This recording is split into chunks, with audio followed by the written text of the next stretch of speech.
धीरू भाई ने एक अपॉर्चुनिटी की तरह देखा। अब धीरू भाई के बारे में एक बात समझनी बहुत जरूरी है कि वो कोई ऐसे बिजनेसमैन नहीं थे जो सिर्फ आज का सोचते हो। उनकी सोच हमेशा से ही फ्यूचरिस्टिक होती थी कि किसी पर भी डिपेंड मत रहो, हर चीज खुद की बनाओ। असल में उन्होंने शुरुआत की थी अहमदाबाद के पास एक टेक्सटाइल मिल लगाकर और उनका ब्रांड विमल एक टाइम पर इंडिया के हर घर का हिस्सा बन गया। नाउ आपने प्रीव्यू तो देख ही लिया होगा।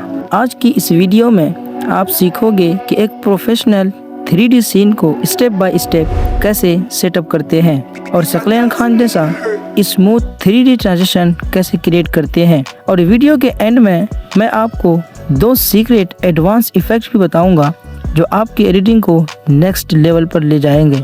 इसलिए वीडियो के किसी भी पार्ट को स्किप मत करना। Now let's get started. मैंने यहाँ पर अलाइट मोशन में एक प्रोजेक्ट को क्रिएट कर लिया है। अब मैं इस ऑडियो को ऐड कर लेता हूँ। इस वीडियो में जितने भी मटेरियल्स यूज होने वाले हैं वो सब आपको टेलीग्राम पर मिल जाएगा, लिंक वीडियो के डिस्क्रिप्शन में है। ऑडियो को ऐड करने के बाद इसको एक बार प्ले करते हैं। धीरू भाई ने एक अपॉर्चुनिटी की तरह देखा। अब धीरू भाई के बारे में एक बात समझनी बहुत जरूरी है कि वो कोई ऐसे बिजनेसमैन नहीं थे जो सिर्फ आज का सोचते थे। उनकी सोच हमेशा से ही फ्यूचरिस्टिक होती थी कि किसी पर भी डिपेंड मत रहो, हर चीज खुद की बनाओ। असल में उन्होंने शुरुआत की थी अहमदाबाद के पास एक टेक्सटाइल मिल लगाकर और उनका ब्रांड विमल एक टाइम पर इंडिया के हर घर का हिस्सा। अब इसके बैकग्राउंड को ऐड करते हैं, तो उसके लिए प्लस पर क्लिक करके मीडिया में जाओ और यहाँ से इस बैकग्राउंड को ऐड कर लेता हूँ।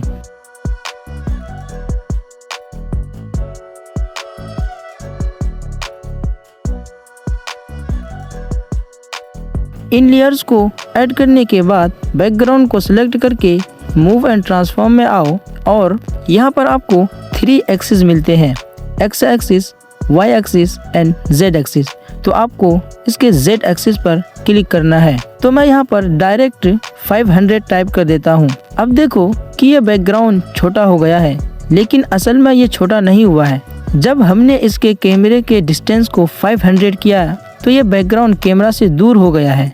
रियल लाइफ में भी जब कोई चीज आपके आँख या कैमरे से दूर होता है तो वो ऑटोमेटिकली छोटा दिखने लगता है। तो यहाँ पर भी जेड एक्सिस का यही काम होता है। इसको फिक्स करने के लिए इस थर्ड ऑप्शन स्केल पर क्लिक करो और इसके साइज को कैनवास में फिल कर लो। अच्छे से एडजस्ट करने के बाद बैक आके इस कैरेक्टर PNG को सिलेक्ट करो और इसके भी मूव एंड ट्रांसफॉर्म में आ जाओ। अब इसके भी जेड एक्सिस को मैं माइनस में कुछ इतना कर लेता हूँ। ऊपर से नीचे की तरफ ड्रैग करोगे तो ये माइनस में जाएगा, मतलब कैमरा के पास आएगा। तो मैंने कुछ इतना रख लिया है। अब इसको भी साइज में जाके अच्छे से एडजस्ट कर लेता हूँ।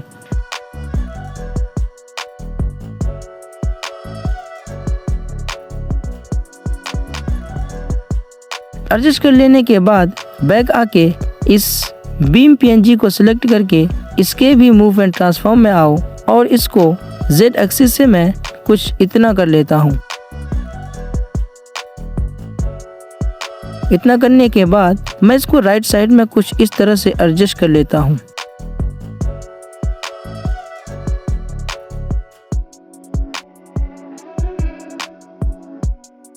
नाउ हमने फर्स्ट सीन को कुछ इस तरह से एडजस्ट कर लिया है। अब टाइमलाइन में इतना आगे आके मैं एक बीट को ऐड करता हूँ और एक बीट इससे आगे जाके ऐड करता हूँ। अब इन लेयर्स को सेलेक्ट करके यहाँ तक एक्सटेंड कर लो। अब प्लस पर क्लिक करो, ऑब्जेक्ट एंड एलिमेंट पर जाओ और यहाँ से एक कैमरा को ऐड कर लो। ऐड करने के बाद अभी कैमरा इनेबल नहीं है, तो इसको इनेबल करने के लिए इस ऑप्शन पर क्लिक करके इस पर क्लिक कर दो। तो ये कैमरा अब इनेबल हो गया है। अब फिर से प्लस पर क्लिक करो, ऑब्जेक्ट एंड एलिमेंट पर जाओ एंड इस बार मैं एक नल लेयर को ऐड करता हूँ। ऐड करने के बाद मैं इसके ड्यूरेशन को टाइमलाइन में बराबर कर लेता हूँ।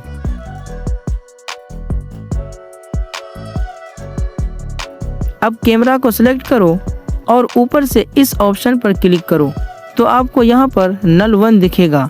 तो मैं नल 1 पर टैप कर देता हूँ, जिससे कैमरा नल 1 से पेरेंट हो जाएगा और कैमरा का सारा एक्सेस नल 1 के पास चला जाएगा। कैमरा को पेरेंट करने के बाद मैंने जहाँ पर फर्स्ट बीट को ऐड किया था एग्जैक्ट उसी जगह पर आता हूँ। अब नल 1 को सिलेक्ट करके इसके मूव एंड ट्रांसफॉर्म में आओ और यहाँ एक की फ्रेम को ऐड करो सेम पोजीशन में रहते हुए। अब स्टार्टिंग में आओ। मैं इसको एनिमेशन देने से पहले यहाँ पर टेक्स्ट को ऐड कर लेता हूँ। तो मैं यहाँ से बैक जाता हूँ और प्लस पर क्लिक करके टेक्स्ट से मैं इस टेक्स्ट को लिख लेता हूँ।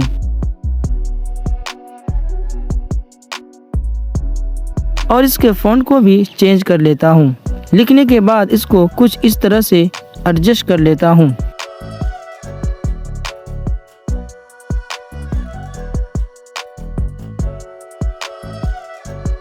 अब इस प्रीसेट के आइकन पर क्लिक करो।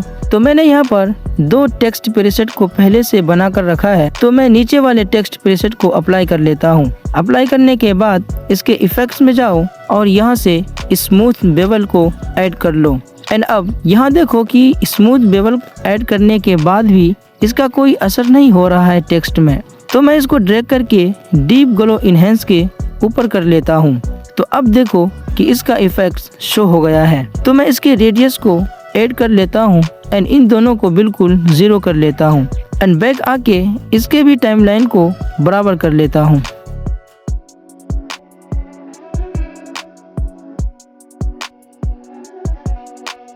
अब इस टेक्स्ट लेयर को सिलेक्ट करो और इसका एक डुप्लीकेट बना लो। अब इसके मूव एंड ट्रांसफॉर्म में जाके इसको थोड़ा सा नीचे कर लो लाइक दिस। अब इसके टेक्स्ट को मैं चेंज कर लेता हूँ।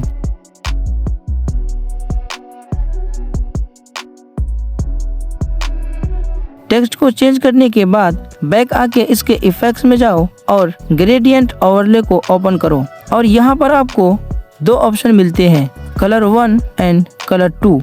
आपको इन दोनों में light and dark white colour कर लेना है जैसे मैं कर रहा हूँ। नहीं तो आप अपने अकॉर्डिंग भी कलर को रख सकते हो जो आपको अच्छा लगे। एंड अब बैक आके नल लेयर को सिलेक्ट करके मूव एंड ट्रांसफॉर्म में आ जाओ। अब इसको कुछ इस तरह से ऊपर की तरफ ड्रैग करो लाइक दिस।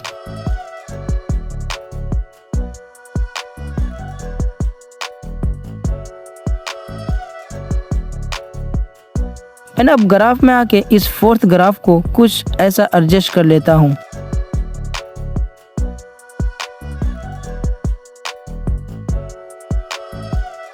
अब इस बीम पीएनजी को सिलेक्ट करके इफेक्ट्स में आओ और यहाँ से गॉसियन ब्लर को ऐड करके अपने अकॉर्डिंग एडजस्ट कर लो। एंड अब बैक आके फिर से प्लस पर क्लिक करो, ऑब्जेक्ट एंड एलिमेंट पर जाओ और यहाँ से एक और नल को ऐड करो। ऐड करने के बाद इसको ड्रैग करके नल 1 के पास कर लेता हूँ और इसको भी पूरी टाइमलाइन में बराबर कर लेता हूँ। अब नल 1 का जो लास्ट की फ्रेम है उससे कुछ फ्रेम पीछे रहो। अब जिस तरह से हमने कैमरा को नल 1 से पेरेंट किया था उसी तरह से नल 1 को नल 2 से पेरेंट करना है। तो मैंने नल 1 को सिलेक्ट किया और यहाँ से नल 2 पर क्लिक कर दिया। तो अब नल 1 का सारा एक्सेस नल 2 के पास फॉरवर्ड हो गया है। अब नल 2 को सिलेक्ट करो, मूव एंड ट्रांसफॉर्म में जाके एक की फ्रेम को ऐड करो एंड सेकंड की फ्रेम को इतने सेकंड में ऐड करके इसको Z एक्सिस से जूम कर लो। इसको तब तक जूम करो जब तक ये बीम पीएनजी फ्रेम से हाइड ना हो जाए लाइक दिस।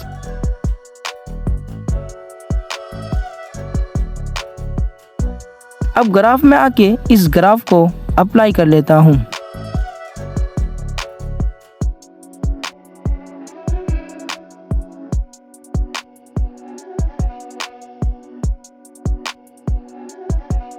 अब टाइमलाइन में आगे जाके मैं कुछ और बीट को ऐड करता हूँ।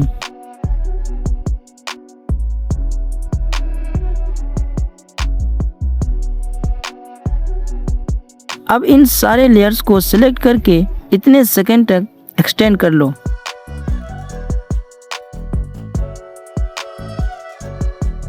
अब स्टार्टिंग में आके प्लस पर क्लिक करो, ऑब्जेक्ट एंड एलिमेंट पर जाके एक और नल लेयर को ऐड करो और इसको भी पूरी टाइमलाइन में बराबर कर लो। अब इसको मूव करके नल 2 के पास कर लो एंड अब सेम तरीके से नल 2 का जो लास्ट की फ्रेम है उससे थोड़ा पीछे रहते हुए नल 2 को नल 3 से पेरेंट कर लेना है।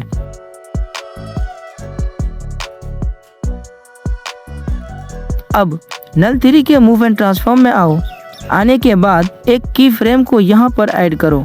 अब नेक्स्ट बीट में जाके इसको लेफ्ट साइड की तरफ ड्रैग कर लेना है, कुछ इस तरह से। मैंने कहाँ पर बीट को ऐड किया है आप एग्जैक्ट टाइम देख सकते हो।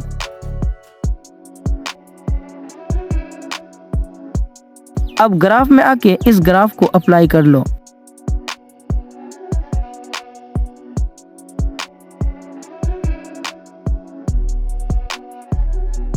अब हमने नल 3 में जो फर्स्ट की फ्रेम को ऐड किया था उसी जगह पर रहना है और इस बीम पीएनजी को सिलेक्ट करके इसको मिडिल से ट्रिम कर लेना है। अब जो पार्ट ट्रिम हुआ है उसको ड्रैग करके फिर से यहाँ पर लेकर आ जाओ। अब टाइमलाइन में थोड़ा सा आगे जाओ जहाँ पर बीम वाला पीएनजी फुल शो होने लगता है। उसी जगह पर रहते हुए इसको मूव एंड ट्रांसफॉर्म में जाके इसको स्केल से स्क्रीन पर फुल कर लेना है।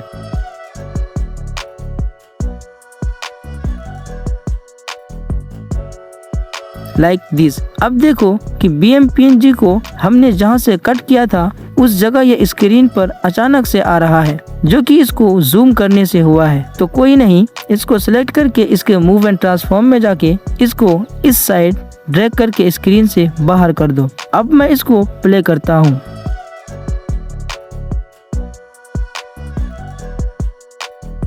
गुड, ये तो फिक्स हो गया है, लेकिन अब यहाँ पर ये स्क्रीन से बाहर नहीं जा रहा है। तो यहाँ पर हम इसको मूव एंड ट्रांसफॉर्म से नहीं करने वाले हैं।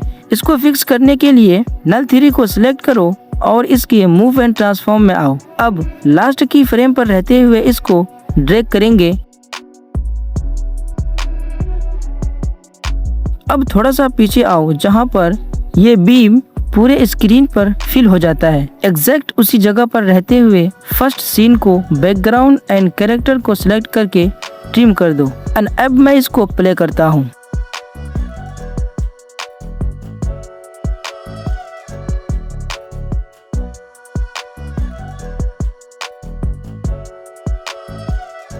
वाओ, नाइस, काफी सही है।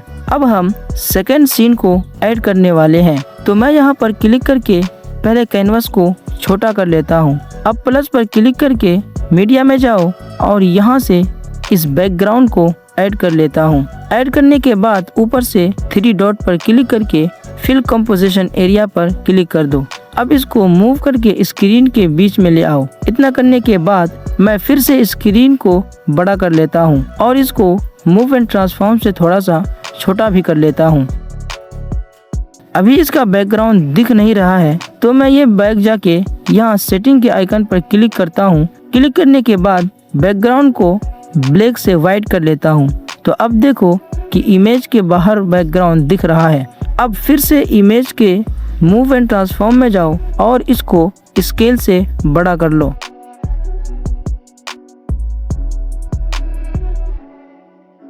अब इसके Z एक्सिस पर क्लिक करो।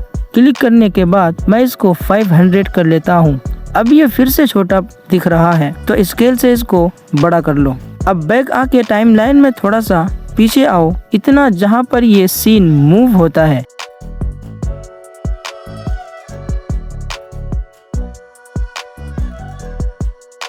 यहाँ पर आने के बाद बैकग्राउंड लेयर को सिलेक्ट करके इसको यहाँ तक एक्सटेंड कर लो और आगे की तरफ भी इसको थोड़ा सा एक्सटेंड कर लो। अब इस लेयर का एक डुप्लीकेट बनाओ। अब डुप्लीकेटेड लेयर को सिलेक्ट करके कलर एंड फिल में जाओ। अब इस पर क्लिक करके मीडिया से मैं इस PNG को ऐड कर लेता हूँ। अभी देखो कि ये ऊपर और नीचे से कट हो रहा है, तो सिंपल यहाँ फिट पर क्लिक कर दो तो ये फिक्स हो जाएगा। अब बैक आके इसके मूव एंड ट्रांसफॉर्म में आओ और Z एक्सिस के वैल्यू को 0 कर दो एंड इसको एडजस्ट भी कर लो। एडजस्ट करने के बाद सेम तरीके से मैं इसको भी ऐड कर लेता हूँ। ऐड करने के बाद इसको Z एक्सिस से कुछ इतना कर लेता हूँ एंड इसको अच्छे से एडजस्ट भी कर लेता हूँ। अब इसका एक और डुप्लीकेट बनाओ और इसको भी Z एक्सिस से कुछ इतना कर लेता हूँ और इसको इस साइड कर लेता हूँ। अब बैक आके यहाँ ऊपर 3 डॉट्स पर क्लिक करो और इसको फ्लिप कर लो और इसको एडजस्ट भी कर लो। तो एक बार इसको प्ले करते हैं।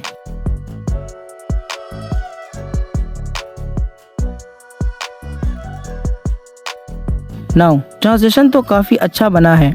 अब फिर से स्टार्टिंग में आओ और प्लस पर क्लिक करो, ऑब्जेक्ट एंड एलिमेंट पर जाओ और यहाँ से एक और नल लेयर को ऐड करो। ऐड करने के बाद इसको भी टाइमलाइन में बराबर कर लो और इसको मूव करके इन सारे नल्स के पास ले आओ। अब नल 3 को सिलेक्ट करो और इसको नल 4 से पेरेंट कर लो। अब नल 3 के लास्ट की फ्रेम से थोड़ा पीछे रहते हुए नल 4 को सिलेक्ट करके मूव एंड ट्रांसफॉर्म में आओ और एक की फ्रेम को ऐड करो। एंड अब नेक्स्ट बीट में जाके कैमरा को कुछ इस तरह से जूम इन करो। इतना जूम कर लेना जितने में राइट साइड में जो मेन PNG है वो फ्रेम से बाहर हो जाना चाहिए।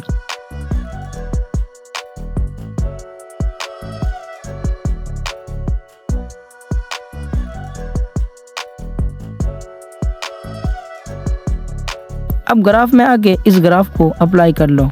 नाउ अब इसको प्ले करते हैं।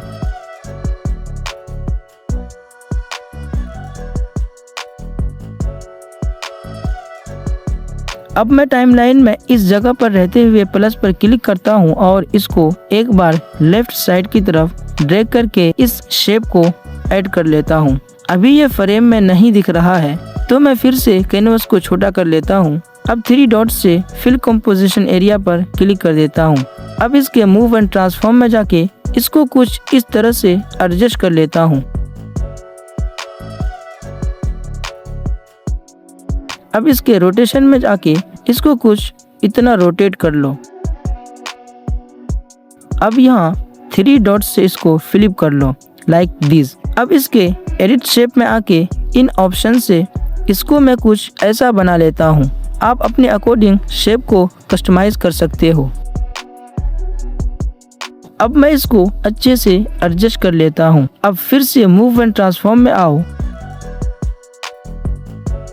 अब इस ऑप्शन पर एक बार टैप कर दो तो इसका एंकर पॉइंट एक्टिव हो जाएगा।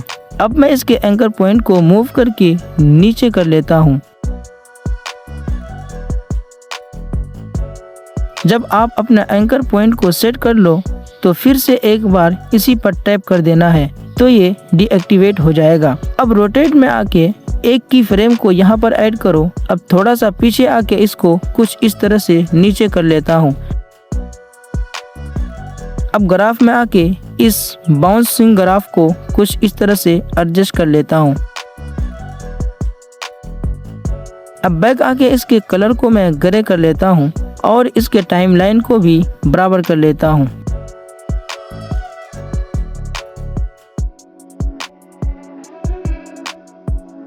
अब देखो कि ये कैसा एनिमेशन बना है।